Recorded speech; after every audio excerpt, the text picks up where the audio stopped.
नमस्ते, मैं हूँ स्नेहा और आप देख रहे हैं साम टीवी। हमारे सेक्स एक सुखी जीवन का मंत्र इस खास शो में आपका स्वागत करती हूँ मैं डॉक्टर जभी सॉरी अब परत एकदा घे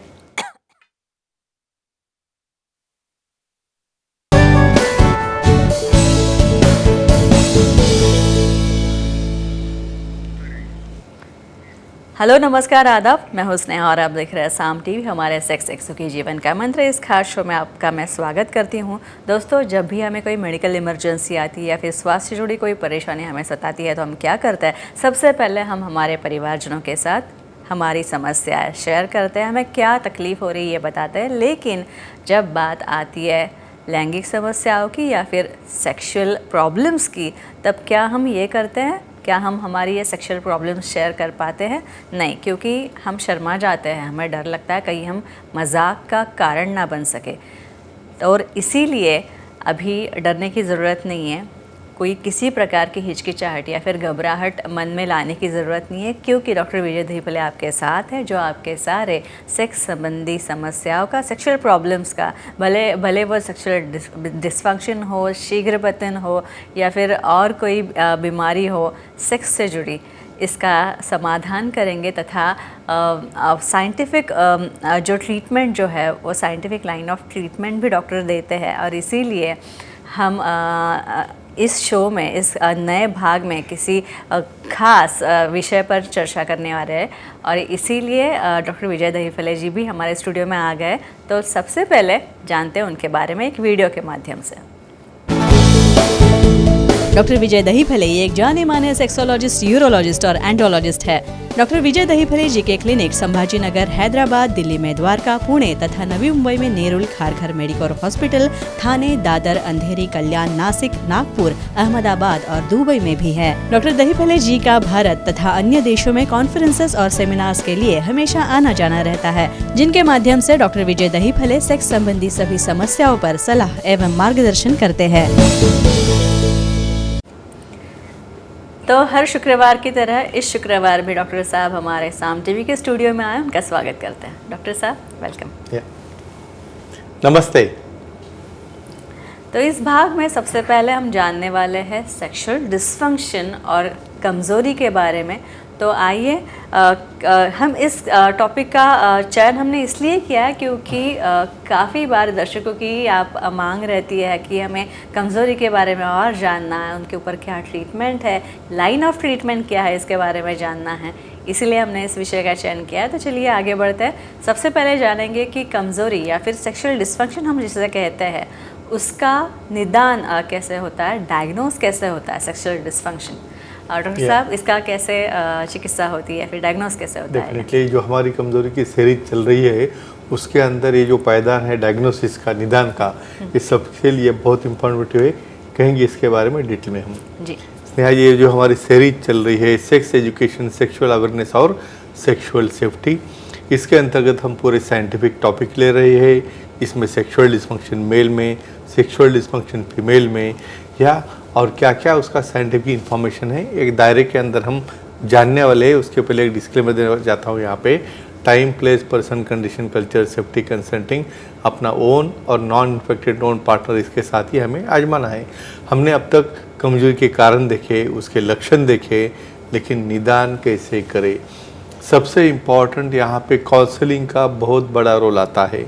बहुत बार हमें जब पार्टनर दोनों साथ में आते हैं तो एक दूसरे को आइसोलेट करके, पहले जो मेल पार्टनर बाहर बैठेगा, पहले फीमेल हिस्ट्री कहेगी, बाद में हम मेल को अंदर लेते हैं, क्योंकि अनबायस हिस्ट्री, यानी बहुत बार एक दूसरे की हिस्ट्री वो झूठ भी कह सकते हैं या बहुत बार वो झगड़ना भी चालू कर सकते हैं। इसलिए सबसे इम्पॉर्टेंट काउंसलिंग हो गया, फिजिकल एग्जामिनेशन हो गया, उनका चेकअप हो गया, और इस तरह से वन बाय वन क्या क्या और टेस्ट है देखेंगे। और अच्छा डॉक्टर साहब, कमज़ोरी या फिर इसके सेक्सुअल डिसफंक्शन के डायग्नोसिस में जैसे बाकी सारी बीमारियां होती है, उसके लिए हम ब्लड टेस्ट करते हैं, क्या इसके लिए भी ब्लड टेस्ट करते हैं? यस, काफ़ी लोगों को इसका पता नहीं है, नॉलेज नहीं है, लेकिन उसका कंसर्न क्या है कहेंगे हम जी।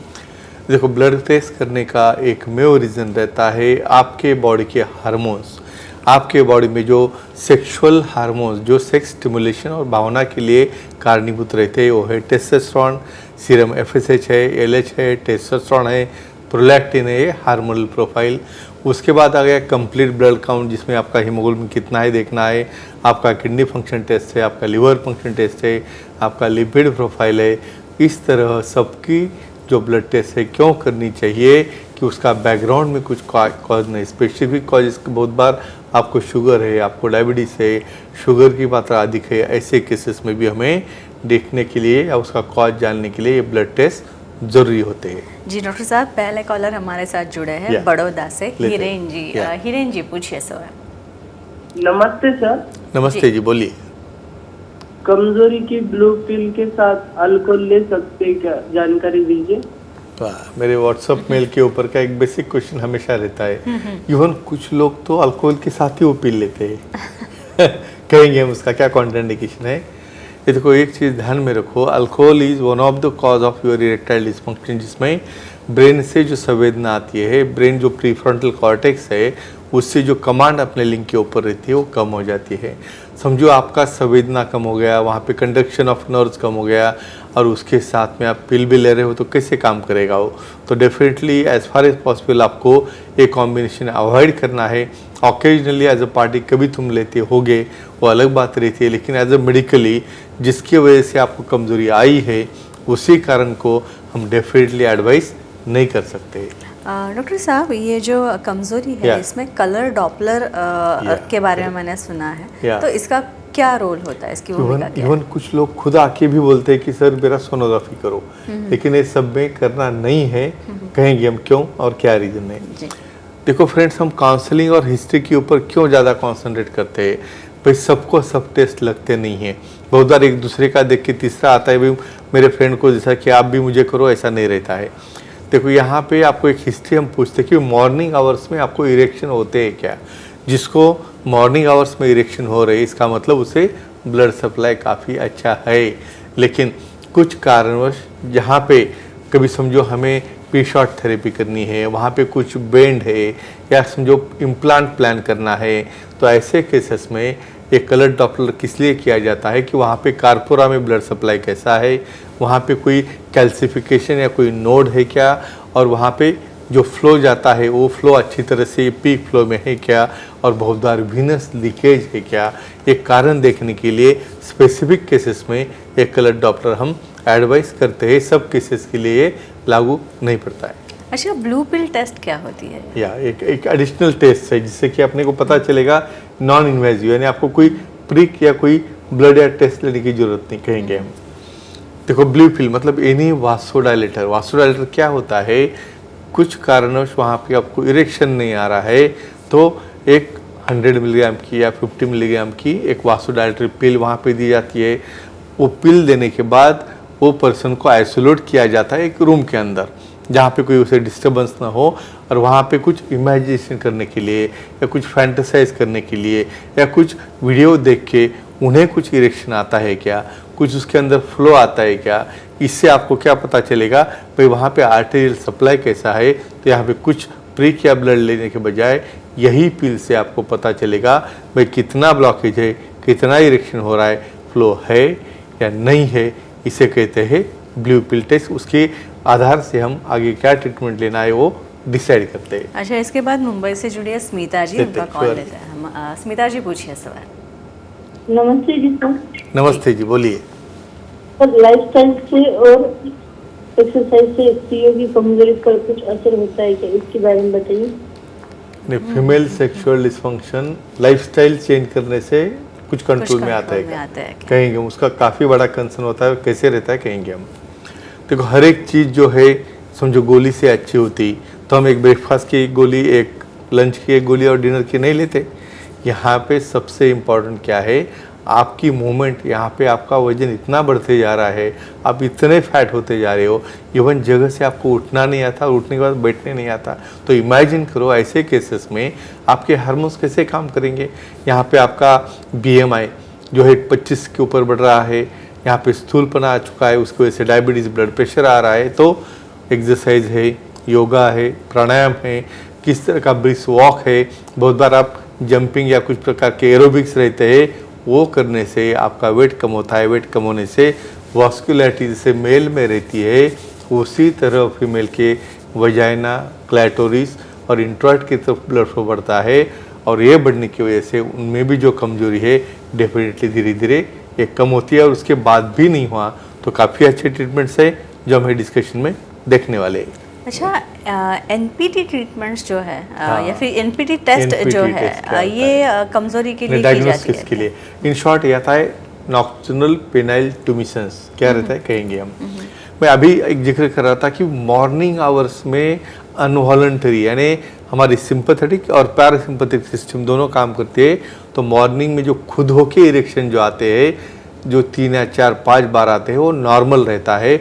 और वो सबसे इम्पोर्टेंट होता है कि अपना इंटैक्ट ब्लड फ्लो है देखने के लिए। समझो आपको अभी टेस्ट करना है, आपको ऐसा होता है कि नहीं होता है, कुछ लोगों को तो नींद में ध्यान में नहीं आता, तो कुछ ऐसे बैंड्स रहते हैं पेनिस के अराउंड उसको लगाते हैं, वो बैंड्स को एक उसका ट्रांसमीटर लगता है कंप्यूटर को, और मॉर्निंग आवर्स में कितनी बार आपका इरेक्शन आ रहा है, कितनी बार फ्लो बढ़ रहा है, वो सब उसके अंदर रिकॉर्ड किया जाता है। इसे कहते हैं नॉक्टर्नल पेनाइल ट्यूमिशन टेस्ट। इससे इरेक्टाइल डिस्फंक्शन माइल्ड है, मॉडरेट है, सीवियर है, ये हम डायग्नोस कर सकते हैं। अच्छा, एंजियोग्राफी का क्या रोल होता है? हाँ, कुछ रेयर केसेस में जिसके हम आर्टेरियोग्राफी कहेंगे या एंजियोग्राफी कहेंगे, क्या रोल होता है कहेंगे, डेफिनेटली इसका बड़ा रोल है। कॉमनली इसका रोल नहीं रहता है जिसको कोई फैमिली हिस्ट्री है, वास्कुलर डिसीज़ है, स्क्लेरोटिक डिसऑर्डर है, एथेरोस्क्लेरोसिस है, या बहुत बार कुछ ट्रॉमा हो जाता है, पेल्विक इंजरी है, एक्सीडेंट है, जिसमें कि जो ब्लड सप्लाई लिंक की तरफ जाता है वो कट ऑफ हो सकता है। बहुत बार फ्रैक्चर पेनिस में भी कट ऑफ होता है। ऐसे केसेस में हम एंजियोग्राफी करके उसे डायग्नोस कर सकते हैं, ज़रूरत पड़े तो उसे एम्बोलाइज भी कर सकते हैं, कब फ्रैक्चर होके वहाँ पे ब्लीडिंग हो। तो फ्रेंड्स, कमज़ोरी का डायग्नोसिस होता है, ये भी एक डिसीज़ है, और ये निदान होने के बाद ही ट्रीटमेंट लेना चाहिए। आपको पूरा क्लैरिफाई शायद मुझे लगता है एक क्लिप से हुआ होगा, तो ये आप खुद भी देखिए और अपने फ्रेंड्स को भी सर्कुलेट कीजिए, उसका क्या फ़ायदा है बोल सकती है। जी जी, ये क्लिप शेयर करेंगे तो जानकारी की लेन देन जो है ये ज़्यादा बढ़ेगी, और इसी के वजह से काफ़ी सारे सवाल होते हैं हमारे मन में, और इसका निदान जो है इसके जवाब जो है इन सवालों के, ये जवाब हमें ज़रूर मिलेंगे। अगर आपको भी डॉक्टर साहब से मिलना है, उनसे ट्रीटमेंट लेनी है, कोई किसी प्रकार की उपचार पद्धति लेनी है, या फिर आपको कोई लैंगिक समस्या है, सेक्सुअल प्रॉब्लम्स है, तो ज़रूर आप डॉक्टर साहब से मिल सकते हैं। डॉक्टर हर हाल में कोशिश करेंगे आपकी सारी सेक्सुअल प्रॉब्लम का निदान जो है और चिकित्सा जो है वो अच्छी तरह से करने की, और इसीलिए सर के सारे सेंटर्स के नाम हमने दे रखे, वो नोट डाउन कर लीजिए। तो चलिए और आगे बढ़ते हैं और जानते हैं कमज़ोरी के ही बारे में। तो हम जानने वाले हैं कि कमज़ोरी का इलाज जो है क्या होता है। अब हम कमज़ोरी के ट्रीटमेंट के ऊपर आने वाले हैं। ट्रीटमेंट्स के बारे में बोला जाए तो क्या इलाज होता है इसका? आप अभी सबका इंटरेस्ट जिसमें है और जिसमें आउटपुट आने वाला है वो टॉपिक पे आ चुके हो, तो कमज़ोरी का इलाज क्या होता है कहेंगे हम। तो यहाँ पे जो हमने कॉजेज़ देखे हैं, साइकोजेनिक है, न्यूरोजेनिक है, वास्कुलोजेनिक है, कार्पोरल है, कंडीशन रिफ्लेक्स है, तो ऐसे कॉज ऑफ ट्रीटमेंट यानी वहाँ पे काउंसलिंग करना है। उसके अंदर मन के अंदर बहुत बार एक दूसरे की अनबन होने की वजह से डिसलाइकिंग जो होती है उसे दूर करना है। फिर उसके आगे चलते हुए वहाँ पे काउंसलिंग के बाद कुछ मेडिकल लाइन ऑफ ट्रीटमेंट्स है, कुछ सर्जिकल लाइन ऑफ ट्रीटमेंट्स है। ये सब ट्रीटमेंट्स का डिटेल्स हम एक क्लिप में आज देखने वाले हैं। जैसे कॉज रहेगा वैसे उसे हम ट्रीट कर सकते हैं। अच्छा, कार्डियोवैस्कुलर जो एक्सरसाइज होते हैं, क्या इससे कुछ असर होता है कमज़ोरी पे? डेफिनेटली, यानी सबसे इम्पोर्टेंट क्वेश्चन पूछा है आपने। काफ़ी लोगों को इवन इरेक्टाइल डिस्फंक्शन होने के पहले हार्ट प्रॉब्लम आता है कहेंगे।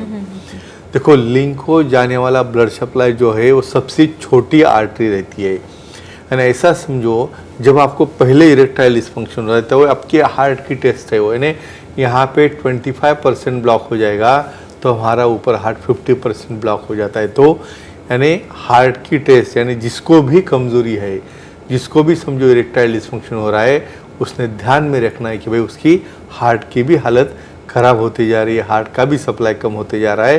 तो ये कोरिलेशन होता है दोनों का। तो जब भी आपको ये ध्यान में आ जाए, महसूस हो जाए कि आपको इरेक्टाइल डिस्फंक्शन हो जाए, तो सेक्सोलॉजी, यूरोलॉजी को मिलके उसकी ट्रीटमेंट लेना बहुत ज़रूरी है। अच्छा, इसके बाद मुलुंड से एक दर्शक जुड़े हैं हमारे साथ जुड़े हैं दीपेन जी। दीपेन जी पूछिए। Hello sir. नमस्ते जी, बोलिए। कमजोरी के लिए कौन सी एक्सरसाइज बेहतर होती है, मालूमात दीजिए। यानी जो हम बात कर रहे थे कार्डियक का भी, ठीक है, ये एक्सरसाइज करो वो करो, तो क्या अच्छा रहता है कहेंगे हम। देखो, पेल्विक कॉन्ट्रैक्शन स्ट्रांग होना बहुत इंपॉर्टेंट रहता है, उसे हम कहते हैं कीगल एक्सरसाइज। मेल हो फीमेल हो दोनों में भी ये एक्सरसाइज लगती है, जिसके लिए हमें कहाँ पे जिम में जाने की ज़रूरत नहीं है। हम बैठे जगह पे ही हमारा जो मूल बंद रहता है या पेल्विक फ्लोर रहता है, उससे हम कांटेक्ट करके 10 सेकंड के लिए वहाँ पे रुकना है। ऐसे 10-15 बार रिपीट करके हम 4-5 सेट दिन में कर सकते हो, तो उससे पेल्विक फ्लोर स्ट्रांग होता है। फिर बाकी तो आप जिसको जो लाइक करते हो, स्विमिंग है, जॉगिंग है, या और कुछ एक्सरसाइज जो है वो आप कर सकते हो, लेकिन आपका खुद का फिटनेस और आपको डेफिनेटली जो सूटेबल है वो एक्सरसाइज करना क्यों ज़रूरी है कि बहुत बार हम क्या करते हैं, जिम में एक्सरसाइज की वजह से भी कुछ लोगों का भी हार्ट अटैक और ब्लॉकेजेस ये काफ़ी सारी ये घटनाएं होती काफ़ी है। इसलिए अपना फिटनेस पहले करो। इसलिए हर जिम में जाने के बाद पहले आपको फिटनेस लेते हैं, एक दूसरे को कॉपी नहीं करना है। जी जी डॉक्टर साहब, लेकिन कमज़ोरी के लिए कुछ कार्डियोवास्कुलर एक्सरसाइज भी होती है। हाँ। तो वो क्या होती है? अच्छा, एग्जैक्टली, यानी किसे कहना, काफ़ी लोगों को भाई कार्डियोवास्कुलर एक्सरसाइज होती क्या है, किसे कहना है कहेंगे हम। कुछ लोग ऐसा दिन भर चलते रहते हैं, मोबाइल पे बात करते करते उनको लगता है मेरा वॉक हो गया। नहीं, इस तरह की एक्सरसाइज नहीं होती है। जो एक्सरसाइज करने से आपका हार्ट रेट बढ़ना चाहिए, हार्ट रेट बढ़ने के बाद आपका रेस्पिरेशन का रेट बढ़ना चाहिए, यानी ब्रिस्क वॉक, यानी जो वॉक करने से आपका रेट बढ़ेगा। फॉर एग्जांपल ब्रिस्क वॉक है, स्विमिंग है, रनिंग है। बहुत बार आप समझो जो भी क्रिकेट का खेल है वो खेलना है, तो जिसकी वजह से हार्ट रेट में चेंज होगा, जिसकी वजह से रेस्पिरेटरी रेट में चेंज होगा, तो वही टाइप के एक्सरसाइज डेफिनेटली आपको जो कार्डियक फिटनेस है और कार्डियक फिटनेस की वजह से आपकी लैंगिक फिटनेस है उसका फ्लो बढ़ाने के लिए काम में आते हैं। अच्छा, स्मोकिंग जैसी एडिक्शन या फिर स्मोक करने की आदत भी कमज़ोरी ला सकती है? ये बहुत उम्मीदा सवाल पूछा है आपने। इसका बहुत बड़ा कोरिलेशन है हार्ट से कहेंगे हम। क्या रहता है टोबैको में, बहुत बार हम अपने स्टाइल में वो टोबैको लेते हैं, इतने लेते हैं भाई, दिन में 20-25 हो जाते, सिर्फ मेल नहीं फीमेल भी लेते हैं। तो यहाँ पे ये एक्सट्रीम लेवल होने की वजह से लिंग के तरफ जाने वाला ब्लड सप्लाई टोटली डाउन होता है, उसका एंडोथेलियम डैमेज होता है। फीमेल्स में भी वजाइना का ब्लड सप्लाई कम होकर वहाँ पे ड्राइनेस आता है, उनका ओवुलेशन बंद होता है, उनका मेनोपॉज नज़दीक आना चालू हो जाए। इस तरह ये कार्बन मोनोऑक्साइड, साइनाइड ऐसे टॉक्सिन्स को डैमेज करते, तो तुम धीरे धीरे उसे कम करो, और वो कम करने से अपने आप उसकी कार्डियक और लिंग के तरफ जाने वाला जो फ्लो है या योनि की तरफ जाने वाला फ्लो है, दोनों को वो मोटिवेट करता है, और धीरे धीरे आप इसे बाहर आके और सेक्सोलॉजिस्ट एंड से मिलकर ट्रीटमेंट लेके इसे तुम ओवरकम कर सकते हो। अच्छा, इसके बाद सुमन जी जुड़ी है हमारे साथ। सुमन जी पूछिए सवाल। Hello sir. हाँ नमस्ते जी, बोलिए। सर, स्त्रियों की सेक्स पावर बढ़ाने के लिए कोई पिंग होती है क्या, इसकी जानकारी दीजिए। अच्छा, ये बेसिक सबका सवाल है ना, होती है कुछ शर्म की वजह से, कैसे कहेंगे हम, वैसे ही सहते रहने का, यानी फीमेल को भी डिसफंक्शन होता है और उन्हें भी पिल होती है, क्या ट्रीटमेंट है कहेंगे। देखो, प्री मीनोपॉजल यानी जिसको मीनोपॉज हुआ नहीं है, यानी अभी भी उसके मेंसेस चालू है, फिर भी उसे सेक्सुअल डिज़ायर कम हो गई है, इच्छा नहीं हो रही है, कहाँ तो भी डिप्रेशंस का वहाँ पे फीलिंग आ रहा है, तो ऐसे केस में ये फ्लिवानसेरिन, ये जो मेडिसिन है ये एंटी डिप्रेसेंट है, जिसकी वजह से क्या होता है, जब तक माइंड में डिज़ायर आपका बनेगा नहीं तब तक आप वहाँ पे क्रिया में इन्वॉल्व नहीं होते हो। आपके हार्मोन्स ईस्ट्रोजन है, प्रोजेस्टेरोन है, ऑक्सीटोसिन है, डोपामिन है, वो स्टिमुलेट होने चाहिए। तो इसके लिए ये ट्रीटमेंट आपको सिंगल डोज रहता है, या 2-3 महीने के लिए आप ट्रीटमेंट ले सकते हो। लेकिन एक चीज़ ध्यान में रखना है कि आपको कोई ब्लड प्रेशर है, कोई डिजीनेस है या कोई गिडीनेस होगा तो ये ट्रीटमेंट तुम स्टॉप कर सकते हो। लेकिन सेक्सोलॉजिस्ट, यूरोलॉजिस्ट एंड एंडोक्राइनोलॉजिस्ट का एडवाइस लेके ही ये ट्रीटमेंट लेंगे तो डेफिनेटली आपको डिज़ायर इफेक्ट मिल सकता है। अच्छा डॉक्टर साहब, किसी भी प्रकार की सेक्सुअल प्रॉब्लम्स जो होती है, अभी कमज़ोरी को ही लीजिए, तो ऐसे में सेक्स थेरेपिस्ट जो होता है इनका इनकी भूमिका या फिर इनका रोल बहुत इम्पोर्टेंट है। तो ये कैसे होता है? पहले हम हमारे दर्शकों के भी लोगों को सेक्स थेरेपिस्ट वर्ड ही सुना नहीं है जी, और सेक्स थेरेपिस्ट होता क्या है ये भी पता नहीं है, लेकिन उनका रोल काफ़ी बड़ा था, कहेंगे हम जी। जो सेक्सुअलाइज यूरोलॉजिस्ट एंड्रोलॉजिस्ट है, जिसे तुम्हारे all scientific knowledge male dysfunction female dysfunction का है और काउंसलिंग। सेक्स थेरेपिस्ट मतलब क्या होता है, कुछ कारणवश यहाँ पे सेक्स एजुकेशन अवेयरनेस और सेफ्टी इसकी कमी है, यानी सेक्सुअल से कैसे इन्फेक्शन होते हैं, कैसा प्रोटेक्शन यूज़ करना चाहिए, कैसे फोरप्ले का रोल रहता है, एक प्रकार का सेंसुअलिटी है, सेक्सुअलिटी है, पार्टनर के साथ एक अटैचमेंट है। देखो, पार्टनर के साथ इमोशनल बॉन्डिंग होना स्टार्टिंग में बहुत इम्पॉर्टेंट होता है, और उसके बाद धीरे धीरे जो एट द एंड एग्जिट होने वाली जो लास्ट प्रोसेस रहती है, जिसका एंड हम कहते हैं, वो सेक्सुअल एक्टिविटी रहती है। लेकिन यहाँ पे आपको कोई गाइडेंस नहीं करता है, आप कहाँ तो भी नेट के ऊपर या कोई और वीडियोस देख के आपके माइंड में एक ऐसी डेफिनेशन जा चुकी है कि फर्स्ट और स्टार्टिंग में एक एक्ट करना या सेक्स करना यही सेक्स होता है। ये माइंड से निकालना बहुत बहुत बहुत ज़रूरी है। जब तक आपका साइकोजेनिक, आपका न्यूरोजेनिक और पर्सनल अटैचमेंट नहीं होता है, तब तक डायरेक्ट प्रोसेस में नहीं जा सकते।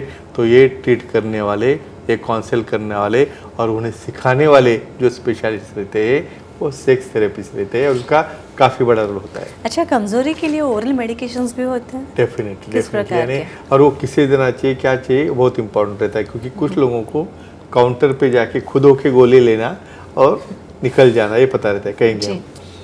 देखो, अलग अलग प्रकार है इसके अंदर। सेंट्रली एक्टिंग मेडिसिन है, वासोडाइलेटर्स है, यहाँ पे कुछ पेरिफेरल एक्टिंग मेडिसिन है, कुछ डिसेंसिटाइजर क्रीम्स है, कुछ नाइट्रिक ऑक्साइड तैयार करने वाले प्रोटीन्स है, और कुछ टिश्यू एक्सपांडर ऑयल्स रहते हैं। ऐसे अलग अलग प्रकार के ट्रीटमेंट्स है। लेकिन किसको डायबिटीज़ है, किसको बीपी है, किसको डिप्रेशन है और की बीमारी होगी, इसलिए जब तक सलाह मशवरा करोगे नहीं आप सेक्सोलॉजिस्ट के साथ, तब तक काउंटर सेल से कतई ड्रग नहीं लेना, क्योंकि उसकी वजह से जब साइड इफ़ेक्ट होता है तब आप ब्लेम करते हो ट्रीटमेंट देने वाले को। लेकिन यहाँ पे किसी को ब्लेम करके फ़ायदा नहीं है। तो अपनी केयर लेके, एडवाइस लेके ही ट्रीटमेंट लेना बहुत ज़रूरी है, और ये मेडिसिन काफ़ी यूज़फुल रहते हैं। जी, तो ये काफ़ी अच्छी और काफ़ी जानकारी इस भाग से, इस चर्चा से हमें मिली है डॉक्टर साहब की ओर से। और आपको भी डॉक्टर साहब से मिलना है तो आप ज़रूर उनसे मिल सकते हैं, और इसीलिए स्क्रीन पर जो नंबर दिखे है वो नंबर आप जो देख रहे हैं उनको नोट डाउन कर लीजिए, और उस पर संपर्क करके उस पर वो फ़ोन नंबर्स घुमा के आप डॉक्टर साहब की अपॉइंटमेंट ले सकते हैं। चलिए और आगे बढ़ते हैं। अब जानेंगे सेक्सुअल डिस्फंक्शन और लिथोट्रिप्सी, ये जो ट्रीटमेंट है इसके बारे में। तो लिथोट्रिप्सी जो है ये कमज़ोरी के इलाज में दी जाती है। तो हम सबसे पहले डॉक्टर साहब से ये जानेंगे कि डॉक्टर साहब ये लिथोट्रिप्सी की जो ट्रीटमेंट है, इसका रोल क्या होता है? काफ़ी आपने लिथोट्रिप्सी स्टोन के लिए सुना होगा, किडनी स्टोन हो गया, उसको हम लिथोट्रिप्सी दे रहे हैं। लेकिन देखो, ये इंटेंसिटी के ऊपर डिपेंड करता है। स्टोन ब्रेक करने के लिए हाई इंटेंसिटी लिथोट्रिप्सी रहती है, लेकिन अभी ये लिथोट्रिप्सी आप कह रहे हो कमजोरी में कैसे काम करती है, करेक्ट जी, कहेंगे हम। देखो, अभी मेडिकल लाइन ऑफ ट्रीटमेंट हो गई। मेडिकल लाइन ऑफ ट्रीटमेंट से जो भी आपको रिजल्ट आना है आ गया, लेकिन कुछ लोगों को रिजल्ट नहीं आ रहा है। तो ऐसे केसेस में low intensity shock wave lithotripsy रहती है। मतलब एक स्पेशल डिवाइस से जो अपना पेरिनियल एरिया है, जो लिंग की ब्लड सप्लाई करने वाली जो वाहिनी है या उसका सराउंडिंग एरिया है, उसे शॉक देके हम कैसे उसका बेनिफिट होता है, क्या क्या फ़ायदा होता है, कैसे वो करते हैं और क्या रहता है ये low intensity shock wave lithotripsy erectile destruction है, ये एपिसोड में देखने वाले हैं। अच्छा, कौन से तत्व पर या फिर मैकेनिज्म क्या होता है लिथोट्रिप्सी का? यानी ये सबसे इम्पोर्टेंट है, हर एक को सवाल होगा ना कैसे काम करता है, कहेंगे व्हाट इज बेसिक प्रिंसिपल, यानी हमारे इरेक्शन का प्रिंसिपल क्या है। जब भावना आती है, इच्छा आती है, तब उस वक्त वहाँ पे लिंग के तरफ फ्लो बढ़ना चाहिए अपने बॉडी के फ्लो से 10 गुना ज़्यादा। अभी कुछ लोगों में ये फ्लो ब्लॉक हो जाता है, वहाँ पे फ्लो नहीं जाता है, तो ये शॉक क्या करते हैं, ये शॉक बाहर से वेसल को जो स्टिफनेस आया है उसे डेफिनेटली लचीलापन देते हैं। लचीलापन आने की वजह से जो फ्लो बंद हो चुका है वो फ्लो उसके अंदर जाना शुरू होता है और ये वेव्स जो है, जो ब्लॉक वेसल्स है, जो टोटल स्टिफ जो वेसल्स है उसे ढीला करके सप्लाई बढ़ा के और इरेक्शन का काम करते हैं। और वाइस वर्सा उसमें फ्लो बढ़ गया तो अपने आप इरेक्शन होना, हार्मोन्स तैयार होना, नाइट्रिक ऑक्साइड तैयार होना और आप सेक्सुअल डिस्फंक्शन से बाहर निकलना शुरू होते हो। इसके बाद अगला कॉल है नासिक से, कार्तिक जी लेते बात कर रहे हैं। पूछिए, सवाल पूछिए आपका। नमस्ते सर। नमस्ते जी, बोलिए। कमजोरी की लिथोट्रिप्सी ट्रीटमेंट की कितनी सेटिंग लेनी होती है बताएं सर। अच्छा, इसके ये तो बढ़िया lithotripsy सवाल है। के ये तो बारे में बेसिक प्रिंसिपल पे आ गया। जी। नहीं ठीक है, लिथोट्रिप्सी दे रहे हो लेकिन कब लेना, कैसे लेना, कितनी बार देर रहता लगती है? करेक्ट, वेरी नाइस क्वेश्चन कहेंगे आप। इसमें भी ग्रेडिंग रहता है, यानी किसको माइल्ड डिस्फंक्शन है, किसको सीवियर डिस्फंक्शन है, वो हिसाब से कम एक हफ्ते में 2 से 3 सेटिंग कम से कम वो 1 या 1.5 घंटे तक चलते हैं। इस तरह हमें टोटल 6 या 7 सेटिंग लेनी पड़ती है कम से कम 2 महीने तक। तो ये लेने के बाद धीरे धीरे आपको उसके अंदर फ़र्क आता है। कुछ केसेस में वहाँ पे कोई प्लाक है या वहाँ पे कोई गिड़ बन चुकी है तो उसमें तुम 1 आधा महीना एडिशनल भी देना पड़ता है और कुछ लोगों को एसोसिएटेड एडिशनल ट्रीटमेंट भी लग सकते हैं। काफ़ी बढ़िया सवाल। अच्छा, लिथोट्रिप्सी के ट्रीटमेंट के लिए हम पेशेंट का चुनाव कैसे करते हैं? यानी यस, करेक्ट कि सिलेक्शन, हाँ, करेक्ट पेशेंट कौन है? पहले दिन ही चलो आ जाओ लिथोट्रिप्सी करेंगे ऐसा नहीं जी, कह जी, सकते जी। ना, कहेंगे हम। पहले मेडिकल लाइन ऑफ ट्रीटमेंट हमने ट्राई किया, कम से कम 2-3 महीने तक हमने ट्राई किया। फिर उसको एंटीबायोटिक स्पेशली टेस्टोस्टेरोन दिया है, उसको सेंट्रल एक्टिंग मेडिसिन दिए है, फ्लो बढ़ाने वाले दिए है। ये करने के बाद भी आपको वहाँ पे इरेक्शन नहीं आ रहा है, वहाँ पे सेंसेशन तैयार नहीं हो रहे, वहाँ पे क्वालिटी इरेक्शन नहीं मिल रहा है, तो ऐसे केसेस में हम डेफिनेटली लिथोट्रिप्सी का चयन करते हैं। मतलब मेडिकल लाइन ऑफ ट्रीटमेंट जिसमें काम नहीं करती वहाँ पे सेकंड लाइन थेरेपी, ये लो इंटेंसिटी शॉक थेरेपी हम ले सकते हैं, लेकिन ये सेक्सोलॉजिस्ट, यूरोलॉजिस्ट और एंडोलॉजिस्ट डिसाइड करते हैं। अच्छा, लिथोट्रिप्सी के प्रोसीजर के बारे में थोड़ा जानना चाहेंगे? यस, इनफैक्ट बहुत बार क्यूरियोसिटी रहती है, भाई एडमिट होना पड़ेगा, कुछ एनेस्थीसिया देते हैं क्या, तो कहेंगे हम क्या किसी प्रोसीजर है। पहले तो सबसे इम्पोर्टेंट भाई आपकी परमिशन, कंसेंट लेनी रहती है और लीगल पर्पस के लिए आपको 2 या 3 घंटे का ड्यूरेशन इसलिए निकालना है कि वहाँ पे लोकल क्लीनिंग है, लोकल शेविंग वहीं पे किया जाता है। वो करने के बाद प्रॉपर एक्सपोजर, उसका आइसोलेशन और प्राइवेसी होने के बाद कुछ जेली वहाँ पे अप्लाई की जाती है पेनाइल पार्ट और पेरिनियल यानी स्क्रोटम और उसके नीचे एरिया में। वो अप्लाई करने के बाद अलग अलग दिशा में वो प्रोब रहते हैं, अलग अलग साइज़ के। वो प्रोब से एक प्रकार की आवाज़ निकलती है, वो भी हमें सामने वाले को बताना है क्योंकि बहुत बार आवाज़ से वो डर जाते हैं। और वहाँ पे हर जगह पे उसको कुछ शाफ्ट ऑफ पेनिस है, कुछ लोअर पार्ट है, कुछ पेरिनियम है, ऐसे पोजीशन चेंज करते करते हमें उसे शॉक देना है। कम से कम आधा घंटा प्रोसीजर चलती है, ये ओपीडी प्रोसीजर है। उसके बाद अपनी रूटीन एक्टिविटी के लिए डेफिनेटली वो ज्वाइन हो सकते हैं। अच्छा, एक कॉलर जुड़ रहा है हमारे साथ, क्रांति जी घाटकोपर से बात कर रही है। क्रांति जी, पूछिए सवाल। नमस्ते सर। नमस्ते जी, बोलिए। स्त्रियों में कमजोरी के लिए लिथोट्रिप्सी काम में आती है क्या? अच्छा, फीमेल्स के लिए भी होती ये है? मुझे काफ़ी अच्छा लगता है क्योंकि देखो हम वन साइडेड चलते हैं हमेशा, जब मेल का ही चल रहा है, मेल का। अब इनके सहभाग होने की वजह से फीमेल में भी ये काम में आता है। कैसे काम में आता है कहेंगे हम। जी। क्रॉनिक पेल्विक पेन सिंड्रोम, भाई फीमेल्स को वहाँ पे यूट्रस है, फिर यूट्रस का इन्फेक्शन है, उसको कभी ब्लीडिंग होती है, वहाँ पे क्रैम्प्स आते हैं मेंसेस में, फिर उसको डिलीवरी होना है, प्रेगनेंसी होना है, कितने चेंजेस है वहाँ पे। तो कुछ फीमेल्स को हमेशा एक्ट करते वक्त वहाँ पे पेन होता है, और जब ये पेन सेंसेशन होता है उस वक्त समझो उन्हें एन्जॉयमेंट ही नहीं मिल रहा है, तो कैसे पार्टनर के साथ वो एक्ट करेंगे।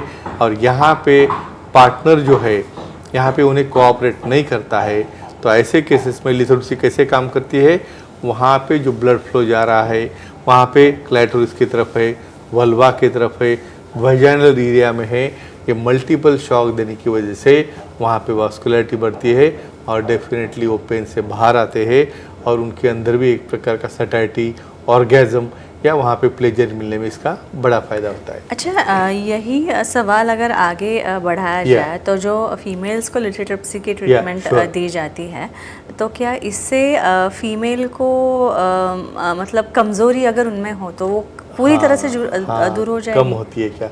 इसमें कॉम्बिनेशन थेरेपी लगती है और लिथोट्रिप्सी का रोल उसमें क्या है, कैसे कहेंगे हम।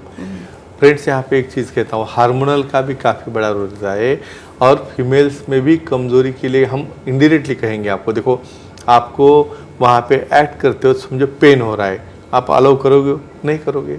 तो फिर यहाँ पे एक पेन डिसऑर्डर नाम का एक डिसफंक्शन फीमेल्स में रहता है, जहाँ पे हम लुब्रिकेंट का भी यूज़ एडवाइस करते हैं, वाटर बेस है, सिलिकॉन बेस है या नेचुरल लुब्रिकेंट है, और उसी के साथ एक लो शॉक वेव लिथोट्रिप्सी से वहाँ पे जो फाइब्रोसिस है, वहाँ पे जो जकड़न आती है, वहाँ का लचीलापन जो निकल जाता है, वो गेन करने में काम में आता है और इस तरह से फीमेल का डिसफंक्शन भी ये कम करता है। अच्छा, कमज़ोरी के अलावा लिथोट्रिप्सी की ये जो उपचार पद्धति है, ये और कौन से प्रॉब्लम्स के लिए दी जाती है? दे सकते हैं? डेफिनेटली इरेक्टाइल डिसफंक्शन तो हो ही गया, मेल का हो गया, फीमेल का हो गया, और कहाँ पे काम में आता है कहेंगे।